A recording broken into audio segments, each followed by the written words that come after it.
Proxies and proxy chains. That's how you hide yourself. In this video, I'm going to show you how they work and how to set them up in Kali Linux. So you're ready. You're ready to hack. You fire up Kali Linux. You got your tools ready. You're ready to hack somebody. Let's do it. You've got your target, David Bombal. We're going to use nmap to find out more information about his stuff. We'll even be stealthy about it with the -ss command. And boom, we're hacking. And look at that. I got some recon on David Bombal. Do you know what you just did? You may have learned a few things about David, but he also learned a few things about you. All this scanning that you just used to find out about David, his system flagged it. His firewall saw what you were doing. It blocked you. And even worse, he knows it was you. Because every scan you send has a from address. A nice little note that says, hey, it was me. I'm doing it. I'm hacking. That's your IP address. And David, now that he knows your public IP address, can report you and you go to jail. There are a few ways to hide yourself, but I want to focus on proxies, and more specifically proxy chaining. With the proxy, instead of sending all of our attacks directly to David from us, telling David exactly who's doing it, hey, it's me, we'll use a middleman. We'll call these proxy servers. So now when we attack David, we'll send our attacks through the proxy server. And if David does happen to catch on and see the attack, and he goes, hey, who's attacking me? He'll see the IP address of the proxy server. Instead of sending our attacks through just one proxy, we'll send it through multiple proxies. Send it to this guy, then hop to this guy, then hop to this guy, and then finally, we're attacking David. This is what's called proxy chaining. We're chaining together multiple proxy servers to hide ourselves. So if David did tattle on us and tell the police, the odds of them going through each of these servers and going through their logs and finding us through all this mess, pretty slim chance. This is not a foolproof situation where you'll never be discovered. So first we gotta locate the configuration file. Command line, I'll do locate, and I'll type in ProxyChains. Hit that, and the first option up there should be where your stuff is. Yep, right there. Etsy/proxychains.conf. The reason we use this command is yours could be in a different spot. This will help you find it. And this is the file we're going to edit. I'll do sudo, and I'll use vim as my editor. Now there are three main modes. Dynamic, strict, and random. With dynamic, we'll put our list of proxies in. Dynamic will go through each proxy in our list and chain them together and use it in the order we put them in. Unless one of them is out of commission, not responding, not usable, just skip it. With random, it's random. Same deal. Same deal. It's 4 proxies. It will randomly choose one proxy to use. It keeps your targets guessing. Like, where's he coming from? All these different IP addresses. But personally, I like dynamic because we put a lot of proxies in between us and the target, making it harder to find us. I'll put my cursor there, I'll hit I for insert, and I'll remove that hashtag. Now here's an option we're not going to touch, but it's good we have it enabled by default. Proxy DNS. So in this case, we want to proxy everything, even your DNS request. The only thing we have to look at now is our list of proxy servers. And here's the format right here. We have the type, the server IP address, and the port we're going to use. By default, we already have something here. This proxy server is pointing to 127.0.0.1, which is our loopback address, which is pointing to us. This default config is actually going to be using what's called Tor, or the onion. So I'll put a hashtag in front of that to comment that out. And I'm going to put my first server in. The type of this proxy will be SOX4, and then I'll put a space between that and the host IP address, and then a space and the port. I'm going to hit escape:WQ to write. So now how do we use it? Watch this. I'll use the command ProxyChains. This is what you'll do whenever you want to use your proxies. You'll put this command right before your other commands. Let's try out Firefox. So I'll go out to google.com, and let's do it.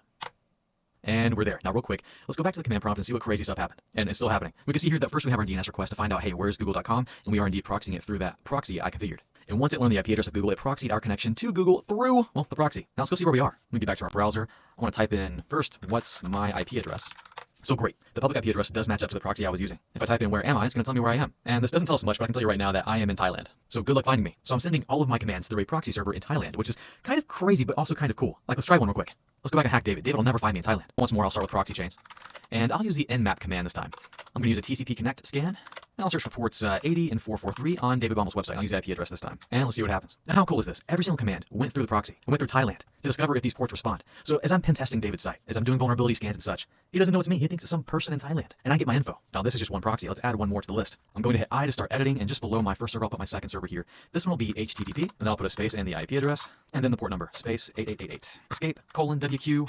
And we're ready to rock. Let's make sure it works first. I'll do ProxyChains, Firefox, google.com. And okay, looks like it may have worked. Let's do what's my IP. And there we go. Look at that. Let's take a look at our command prompt. Here's the chain right here. How crazy is this? We first have our Thailand chain. And this is actually a server on AWS that I set up, a proxy I set up. And then we're finally to Google. Isn't that amazing? I love that. Let's see how it looks when we use nmap. So I'll do ProxyChains, nmap-st for a TCP connect, -p, and I'll put ports 80 and 443. And then David Bombal's IP address. Boom. How cool is it? Look at this. It's going through the chain and checking. But how insane is this? It's going from me to Thailand to AWS, which I don't know where that is specifically, to David. How's he ever going to find me? And if I keep adding more proxies, I'm hidden, man. I'm gone. Now I'm sure you're wondering, where do I find these proxies? I want to try this out. Where do I get these Thailand servers? Just Google them, really. Watch this. I'll fire up Firefox, go to Google, and just type in free proxy server list. And if you scroll down, one good site is spies.one. And I'll tell you this. Not all proxies are created equal or will work. So you might have to go through a few and test them. But that's how you would find them. Just Googling and trying them out. All right. Are you ready for the challenge? So this is the proxy chain challenge. Here's what you have to do. First, you will need Kali Linux to run this. You'll do exactly what we demoed in the video today. And the challenge here is that you have to use all 3 of these proxies to get to this web server right here. And this is another use of proxies. You can use them to hide yourself. You can also use them to gain access into other networks, which is what's happening here. Now, you must use all 3 proxies in this order in your configuration file. Why? Well, because you can't access this proxy directly right here. You can only access it from this IP address. You can't access this proxy directly. You can only access it from this IP address. So once you have your proxy set up and you have all your traffic going through these proxies, you'll get to here where you have to find this web server. This web server has a private IP address in this range right here. The only way you can access these private IP addresses is by going through all 3 of these proxies. You'll need to scan this subnet using nmap to find the right host that has port 80 open. Once you've identified which host has port 80 open, then you'll need to access the website. And of course, you'll have to access it via the proxy chain. It's a private IP address that's only accessible through the entire chain. And on that website, you'll have further instructions. Now, a hint on the nmap stuff right here. None of the hosts in this group will respond to a ping. And you may recall from the nmap video that nmap will initially send a ping to make sure the hosts are up before attempting to see which ports are open.